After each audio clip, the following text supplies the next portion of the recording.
1936 अविभाजित भारत, सिंध, हैदराबाद। दादा लेखराज ने परमात्म आदेशानुसार ओम मंडली नाम से एक छोटे से संगठन की शुरुआत की, जहां ओम की ध्वनि और आध्यात्मिक ज्ञान का अध्ययन किया जाता था।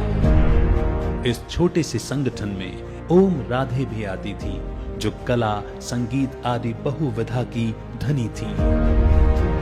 विश्व परिवर्तन के कार्य में अपना सब कुछ समर्पण करने वाली राधे पहली कन्या थी।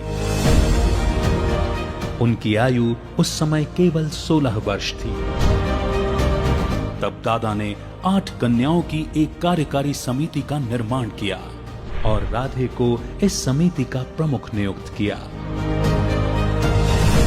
समिति का नेतृत्व उन्होंने बड़ी ही समझदारी और दूरदृष्टि के साथ किया। पूरे ओम मंडली की पालना वो एक मां की तरह करती, इसीलिए छोटे बड़े हर एक उनको मम्मा कहकर पुकारने लगे। सत्यता, निर्भयता और साहस से भरी वो एक शक्ति थी। अदालत में उनके तर्क संगत जवाबों के कारण महिलाओं की अधिकार के पक्ष में कई बदलाव हुए, जैसे कि महिलाओं को भी पुरुषों के समान ही आस्था या आराधना की स्वतंत्रता का अधिकार, स्त्री धन का अधिकार आदि।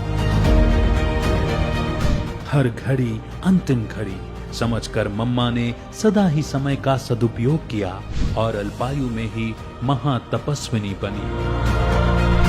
मम्मा सदा ही परमात्म प्रेम में समाई श्रेष्ठ राजयोगी थी।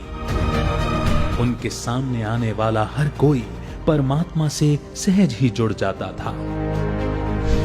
1950 भारत आने के बाद पूरे संगठन की संभाल बड़े ही प्यार और धैर्य से की तथा पूरे देश में चक्कर लगाते हुए उन्होंने कई सेवा स्थानों की शुरुआत की। एक बल एक भरोसा के मंत्र को जीवन में आत्मसात करने वाली मम्मा का परमात्मा पर निश्चय अचल और अडोल था। उनके सानिध्य में हर एक का संशय सहज ही मिट जाता था। एक चैतन्य देवी की तरह मम्मा के बोल चाल और व्यवहार से केवल दिव्यता ही झलकती थी। मम्मा सहन शक्ति की मूरत थी। 24 जून 1965 मम्मा ने अपने अंतिम श्वास लेने के कुछ घंटों पहले तक भी अथक सेवा की। मधुबन में रह रहे हर बच्चे को उन्होंने उस दिन अपने हाथों से अंगूर खिलाए और शारीरिक कष्ट सहन करते हुए भी सदा मुस्कुराते रहने की मिसाल बनी। मम्मा ब्रह्मा कुमारीज की प्रथम मुख्य प्रशासिका थीं।